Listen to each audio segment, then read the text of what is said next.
begins within us. We do our inner work to create a relationship with our inner power that supports us. As we forgive and heal our internal relationship with power, we take the next step in rising by how we express our personal power.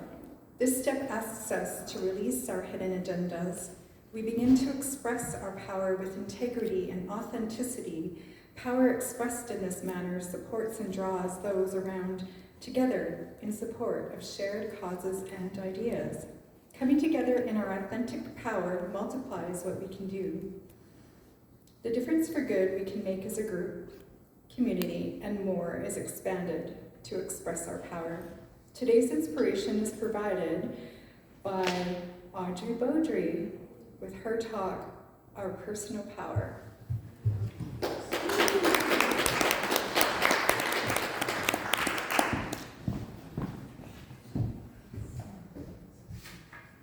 Thank you, Elizabeth. Grand Rising, friends. So this is a great day for Winnipeg sports people. For those that don't know, the Bombers are going to the Grey Cup. And the Jets are doing pretty good because they've broken a NHL record of winning 14 out of 15 games in a row. And I'm sure somebody's little league team won too. So it's great to be here with you today to explore the concept of clean power and how it guides us to create the life we truly desire to experience. Well, I don't remember in the teaching ever hearing the word clean power, and I texted Steph yesterday and she didn't either. But what clean power means, and I hope it's something we continue to use here. Clean power means one that originates from within us, nurtured by integrity, accountability, and living in alignment with our deepest values. Actually, during the announcements this morning, I thought, oh, Elizabeth seems to be living in her deepest values. The last month for sure, anyway. Since the sweat lodge, anyway. Oh, and Glenda, that was a great reading today. Okay, this is not the power that seeks to control over others, but rather the power that emanates from our authentic selves and supports us to create the world we want to experience.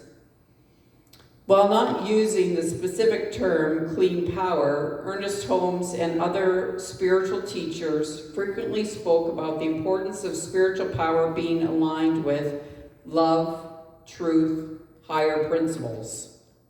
Sounds familiar? In this context, the power is clean when it flows from a place of integrity, meaning the thoughts, actions, and intentions with a higher truth and not with the lower ego. So let's begin by understanding that true power starts within us. It begins with an inner commitment to rise and become the fullest expression of who we are as individual expressions of the divine. A powerful life, a life of clean power, is what we do, is where we do our inner work, where we look within and heal our relationships with power itself.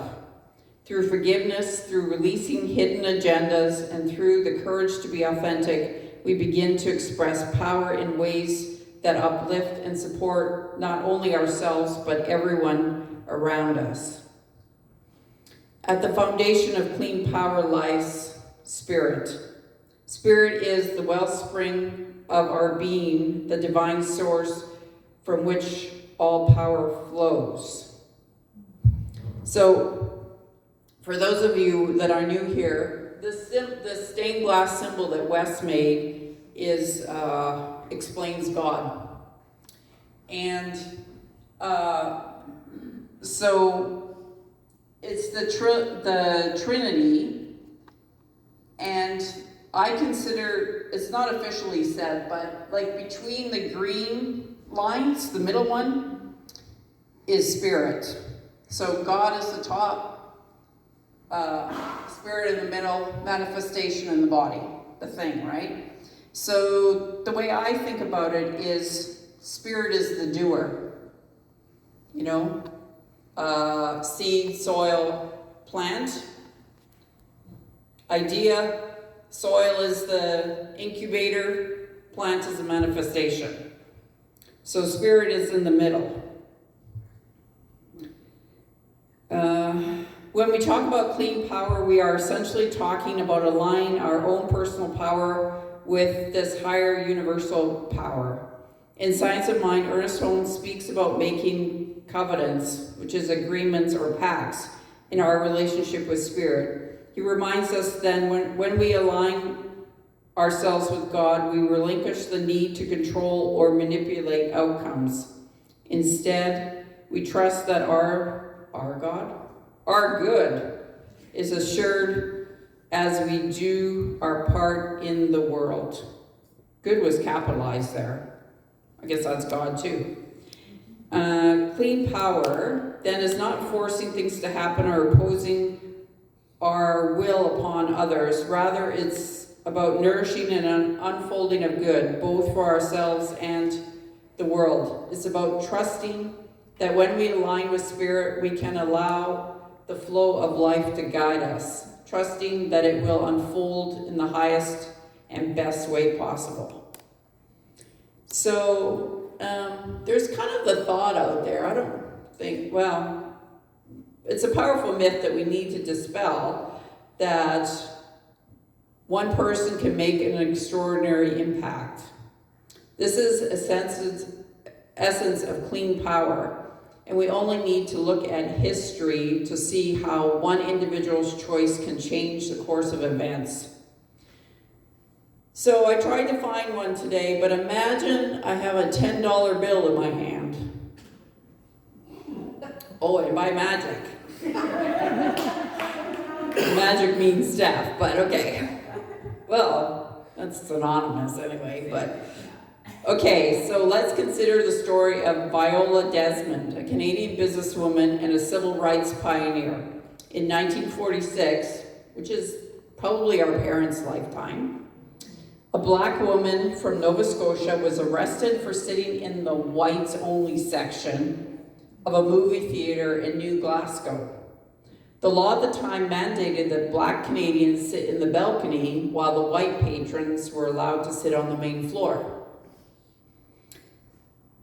Viola Desmond was not just a victim of the law, she was a woman who stood up for what she knew was right. She refused to move from her seat, knowing that by doing so, she was challenging a systematic injustice.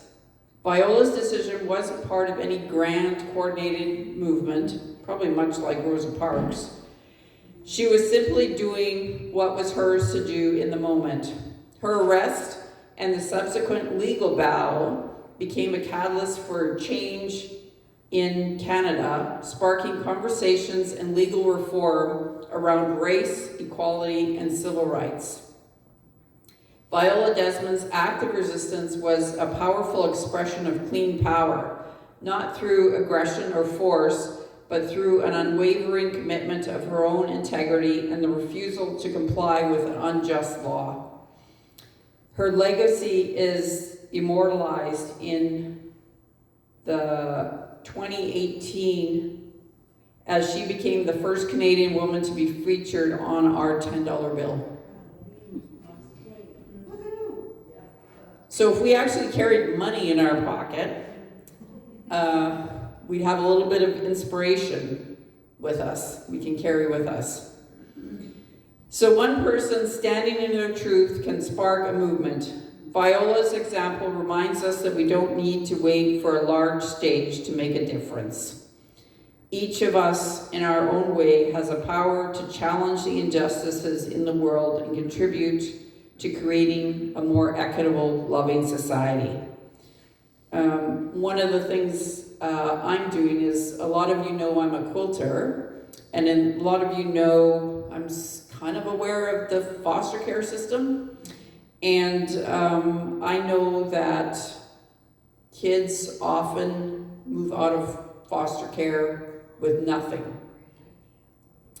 So I make them quilts, and I put a label on the back and say, I hope you use this quilt to comfort your body and your soul, and know that you are loved, XOX, and then Audrey in the year.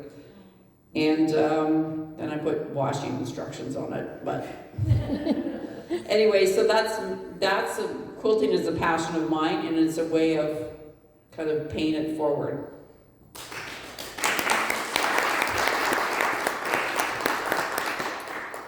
Okay, now comes the you part here. We are all powerful beings. The question is not whether we have power, but how we use it. The question is not, do I have power, but how am I expressing it? So Ernest Holmes reminds us that our power for good is not selfish. It's part of our spiritual journey. To use our power for good is to honor the life force within us and to allow that energy to flow outward, radiating positivity, compassion, and love. Every time we make a choice to express our power with love and integrity, we are making a positive impact on the world. This is where the transformation happens. When we align our actions with our values, we unleash the force that is truly life-giving. The question is, how and where can I use my power for good? Any ideas? Does anybody want to say how they can use their powers for good? Okay, Bev's got an idea. I don't have an idea, I have an experience. Okay. 25 years plus I've been with a dentist since he graduated. Okay. I missed an appointment last week or whatever, and they told me that before I come in, I have to pay the $75 for that missed appointment.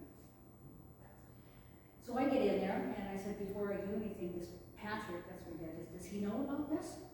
And they said, well, you have to talk to our office manager. So she didn't say anything to me or anything, so I'm sitting in the chair and I said, Patrick, do you know about this? He says, well, that's our policy. And when the policy word comes to me, it's like, time to break it. Because you have the power to make an exception. I said, you're telling me that after 25 years with you, that you're going to charge me $75 because I missed last week? And he said, well, that's what our office manager says. He says, well, ain't that great? Have a nice time with your office manager. And I left. Not going to do that to me, that's for sure. That's wrong. That's just morally wrong. I'll give you his address, don't call that. I still have my teeth though, that's a good thing. Okay.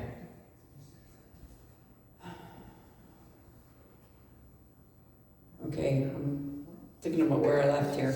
How and where can I use my power for good is a guiding light that can illuminate every area of our lives. Whether it's a kind word, a gesture of service, or a decision to stand in our truth.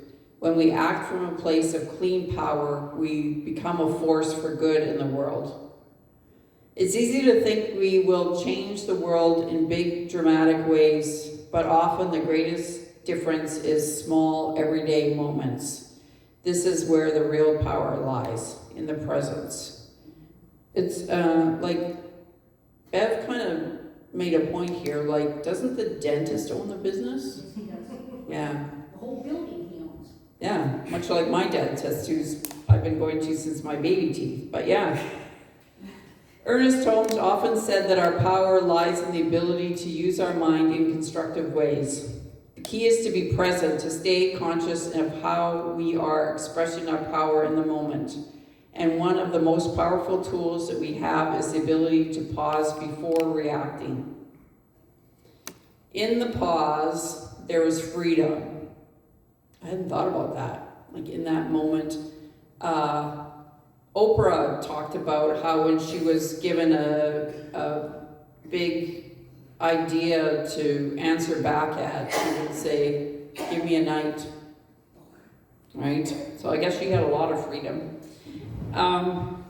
There is the freedom to choose how we respond, to choose if we are going to act from a place of integrity or react from a place of fear. This is where clean power lives, not in reaction but in consciousness, deliberate action. When we pause, it is more likely to choose a response that aligns with our values and our deepest truth. Power is amplified when it is shared. And when we come together in authentic expression, we multiply the impact of what we can do. We see this truth in communities of like-minded individuals, in movements for social justice, and groups committed to the collective good.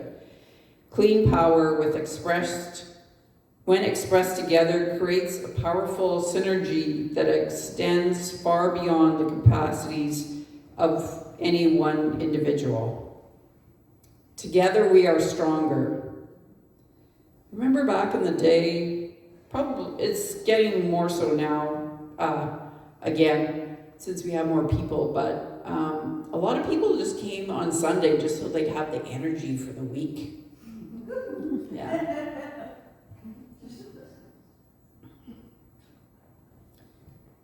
As we go through the week, please consider, what is your power? How are you expressing it? How can you use your personal power to bring more life, to make a positive impact, to serve others? Clean power does not mean that we do not face challenges or hardships. Rather, it means we face them from a place of inner strength, from a place of authenticity and truth. It means we don't seek to control, but to co-create. We stand in our power, not from a place of ego, from a place of unity and love. As you go about your week, remember every moment is an opportunity to choose how you express your power. Whether it's a small act of kindness, a word of support, or a decision to stand up for what you believe in, every choice matters. Remember the words of Ernest Holmes, "The power of God is my power." Do you want to repeat that as an affirmation? The power of my God is my power.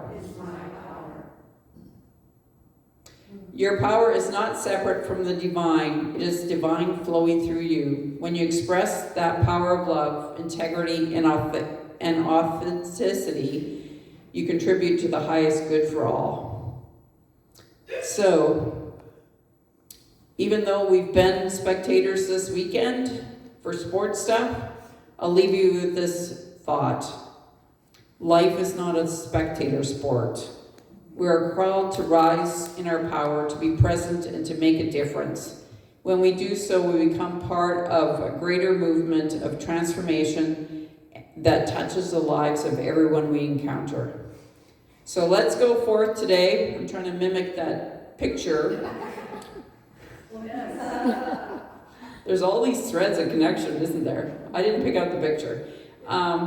Let's go forth today, empowered and inspired to create a life that reflects the highest expression of our clean power.